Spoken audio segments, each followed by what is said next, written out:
এমনি ভিডিও করি শুরু করছি।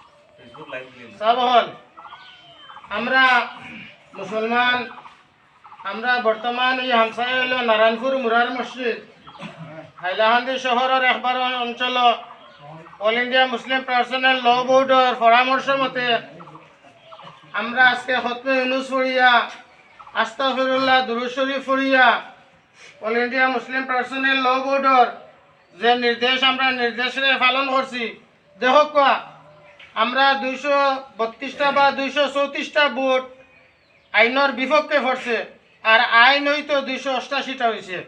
আমরা মুসলিম এমএলএ আসুন 10 থেকে 12 জন, বাদ বাকি যে ভোট যেগুন আমরা পক্ষে দিছুন এরা আমরা অন্য ধর্ম বিলম্বী পাই, যার কারণে আমরা নারায়ে তাকবীর আল্লাহু আকবার যাইতাম না। আমরা যদি নারায়ে তাকবীর আল্লাহু আকবার হই আমরা এই ভাই সকলের মনে দুঃখ আইব। ওই হিসাবে আমরা সামান্য শ্লোক দিব, সংবিধান বিরোধী কালো আইন বাতিল করতে হবে। সংবিধান বিরোধী কালো আইন বাতিল করতে হবে। সংবিধান বিরোধী ওয়াকফ বিল বিনা শর্তে ভারত সরকার প্রত্যাহার করতে হবে। সংবিধান বিরোধী ওয়াকফ বিল বিনা শর্তে ভারত সরকার প্রত্যাহার করতে হবে। সংবিধান বিরোধী ওয়াকফ বিল মানছি না, মানব না। সংবিধান বিরোধী ওয়াকফ বিল মানছি না, মানব না। ভারত সরকার হায় হায়।